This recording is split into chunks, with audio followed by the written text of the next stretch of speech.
Breaking news phone tapping కేసులో 3.5 గంటలుగా శ్రవణ్ రావు విచారణ కొనసాగుతుంది. ఎస్బీఐ మాజీ చీఫ్ ప్రభాకర్ రావుతో ఉన్న సంబంధాలపై ఆరా తీస్తున్నారు అధికారులు. ఇక ప్రభుత్వంతో ప్రత్యక్ష ప్రమేయం లేని మీరు ఫోన్ ట్యాపింగ్ లో ఎందుకు ఇన్వాల్వ్ అయ్యారని ప్రశ్నించారు. ఎన్నికల సమయంలో కొందరు కీలక రాజకీయ నేతల ఫోన్లను ట్యాప్ చేయాలని ఆదేశాలు ఎక్కడి నుంచి వచ్చాయి, ఎవరిచ్చారు అన్న దానిపై కూడా విచారిస్తున్నారు పోలీసులు. ఇక దుబ్బాక మునుగోడు ఉప ఎన్నికల్లో భారీ మొత్తంలో నగదు స్వాధీనం వెనుక అప్పటి టాస్క్ ఫోర్స్ ను అప్రమత్తం చేశారా అని కూడా ప్రశ్నించినట్లు కూడా సమాచారం అందుతుంది. విదేశాల నుంచి ఫోన్ ట్యాపింగ్ చేసేందుకు సాంకేతిక పరికరాలు కొనుగోలు చేశారా, ఆ ఆదేశాలు ఇచ్చిందెవరు అన్న దానిపై కూడా ఆరా తీస్తున్నారు పోలీసులు. ఎస్ఐపి మాజీ డీఎస్పీ ప్రణీత్ రావు టీమ్స్ ఏర్పాట్లో పాత్రపైన కూడా ప్రశ్నల వర్షం గుప్పించినట్లు కూడా సమాచారం. శ్రవణ్ రావుకు మొత్తం 15 నుంచి 20 ప్రశ్నలు సంధిస్తున్నారు అధికారులు.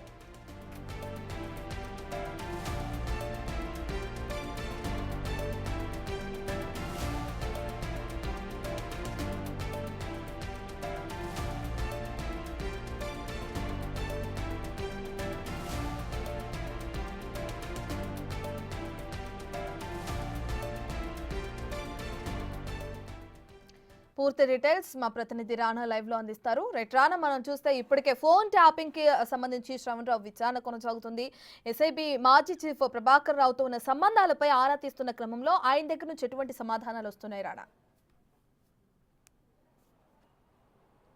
అసలు ఈ ఫోన్ ట్యాపింగ్ వ్యవహారంలో మీరు ఇన్వాల్వ్ కావాల్సినటువంటి అవసరం ఏమొచ్చింది, అసలు మీకు పరిచయం చేపించింది ఎవరు? ప్రభాకర్ రావుని కానీ ఇతర ఈ ఫోన్ ట్యాపింగ్ చేసినటువంటి వ్యక్తులు ఎవరైతే ఉన్నారో ఒక టీం అంతా, ఆ టీం అంతా కూడా మీకు ఇంట్రడ్యూస్ చేసినటువంటి వ్యక్తి ఎవరు అని క్వశ్చన్ చేసినప్పుడు ఒక రాజకీయ పార్టీకి సంబంధించినటువంటి కీలక నేత నాకు ఇట్లా ప్రభాకర్ రావుని అలా పరిచయం చేశాడు అన్నట్టుగా చెప్పినట్టుగా మనకు సమాచారం అందుతుంది. సో ప్రభాకర్ రావుతో శ్రవణ్ రావు గురించి చెప్పినట్టుగా రాజకీయ నాయకుడు, ఇతనైతే ఏ ప్రాబ్లము ఉండదు, ఒక విషయం కూడా బయటకు పోదు, దాంతోపాటు మీరు నమ్మచ్చు, పైగా ఇక్కడి నుంచి కూడా వ్యవహారాలు కూడా చేయొచ్చు అనే ఉద్దేశంతో ఆ రాజకీయ నాయకుడు ప్రభాకర్ రావుకి ముందు చెప్పినట్టుగా మనకు సమాచారం ఉంది. ఆ నేపథ్యంలోనే ప్రభాకర్ రావు శ్రవణ్ రావు ఒక జట్టులాగా ఏర్పడి టీమ్స్ ఏర్పాటు చేశారు. ఎస్ఐపి సంబంధించిన ఆఫీస్లో ఆల్రెడీ ప్రణీత్ రావు నేతృత్వంలో ఒక టీంని ఏర్పాటు చేసుకోవడము, అక్కడంతా వ్యవహారాలంతా నడిపించడం, తర్వాత ఈ ప్రైవేటు, ఎందుకంటే రియల్టర్స్ని, రాజకీయ నాయకుల్ని, ముఖ్యంగా ఎవరైతే ఫార్మాకి సంబంధించినటువంటి వారిని, ప్రముఖ పారిశ్రామికవేత్తల్ని, వీరిని లక్ష్యం చేసుకుని ఏదన్నా పార్టీకి వీరు అనుకూలంగా ఉన్నారా, లేకపోతే ఎలక్షన్ సమయంలో వీరు ఆ పార్టీలకి నగదు కానీ ఏమైనా సప్లై చేసే అవకాశం ఉందా అనే ఉద్దేశంతో వారిపైన పూర్తి స్థాయిలో నిఘా వేయడము, దాంతోపాటు కాంగ్రెస్ పార్టీకి సంబంధించిన చాలా కీలకమైనటువంటి నేతల్ని యొక్క కదలికలు, వాళ్ళు ఎవరితో మాట్లాడుతున్నారు, బీఆర్ఎస్ పార్టీ నుంచి ఎవరైనా వాళ్ళతో టచ్లో ఉన్నారా, లేకపోతే వీరు టచ్లో ఉంటే వీరు ఇస్తున్నటువంటి హామీ ఏంటి, లేకపోతే ఎలక్షన్ కోసం వీళ్ళు ఫండింగ్ ఎట్ల నుంచి రైట్ చేసుకోబోతున్నారు, ఎవరెవరు వీరి వెనకాల ఉన్నారు, ఎవరు వీళ్ళకి హెల్ప్ చేస్తున్నారు అనే అంశాలన్నీ కూడా శ్రవణ్ రావుకి తెలిసినట్టుగా, అవన్నీ కూడా ప్రభాకర్ రావుకి, రాధాకృష్ణ రావుకి చేరవేసినట్టుగా అతను చెప్పినట్టుగా మనకు సమాచారం అవుతుంది. సో దాంతోపాటు మీరు ఒక బిజినెస్ చేస్తున్నారు, దాంతోపాటు కొన్ని ఛానల్స్ను కూడా మీరు మెయింటైన్ చేస్తున్నారు, కాబట్టి మీరెందుకు దీంట్లో ఇన్వాల్వ్ అవ్వాల్సి వచ్చింది అన్న దానిపై కూడా క్వశ్చన్ పదే అడిగినప్పుడు ఆయన కొన్ని రీజన్స్ చెప్పినట్టుగా మనకు సమాచారం.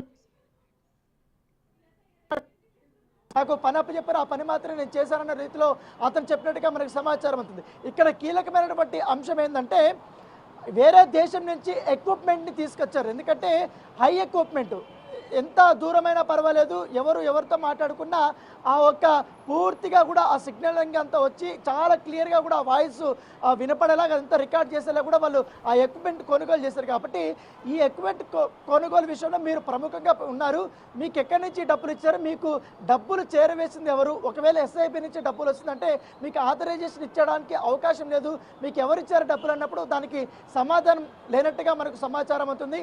అసలు మీకు ఎటువంటి సంబంధం లేనప్పుడు మీరు ఎందుకు సర్వర్లు ఏర్పాటు చేసుకుని ఇన్ని వందల మందిని టార్గెట్ చేసుకొని బిజినెస్ మ్యాన్లు కానీ వీళ్ళందరినీ కూడా మీరు ఎట్లా మీరు కదలికలన్నీ కూడా చెప్పారు, ఎట్లా ట్రాప్ చేశారు, వారి యొక్క వివరాలంతా కూడా మీరు ఎక్కడ స్టోర్ చేసుకున్నటువన్నీ కూడా ఎవరికి ఇచ్చారు, వారు వాటిని ఏం చేశారు, తర్వాత మీరు ఇచ్చిన తర్వాత మీకు లాభం ఏంటి దీంట్లో, అంటే మీకు ఒక పని ఇచ్చారు, ఓకే, ఆ పని చేసిన దానివల్ల మీకు వచ్చినటువంటి లాభం ఎందుకు మీరు ఇంత రిస్క్ తీసుకున్నారన్న దానిపై కూడా క్వశ్చన్ చేసినట్టుగా మనకు సమాచారం అవుతుంది. అంటే ఇటు ప్రణీత్ రావు కానీ రాధాకృష్ణ బాలకృష్ణ రావు కానీ భుజంగారావు కానీ తిరుపతన్న కానీ గతంలో వారు అరెస్ట్ అయిన సమయంలో దాదాపు ఒక్కొక్క 2 రోజులు 3 రోజుల పాటు కూడా విచారణలు ఎదుర్కొన్నారు కాబట్టి అప్పుడు వాళ్ళు ఇచ్చినటువంటి స్టేట్మెంట్లో ప్రముఖంగా శ్రవణరావు పేరు చెప్పారు. దాంతోపాటు ఆయన ఇన్వాల్వ్మెంట్, ఆయన ఎవరెవరు పేర్లు చెప్పారు, ఎవరెవరిని టాప్ చేయాలన్న దానిపైన ఎక్కడి నుంచి డబ్బులు ఎక్కడ వెళ్తుంది అని ఇన్ఫర్మేషన్ చెప్పారు కాబట్టి దాంతోపాటు అవన్నీ కూడా ఇన్ఫర్మేషన్ తీసుకుని ఆ స్టేట్మెంట్ ఆధారంగా ఆయన ముందుంచి క్వశ్చన్ చేసి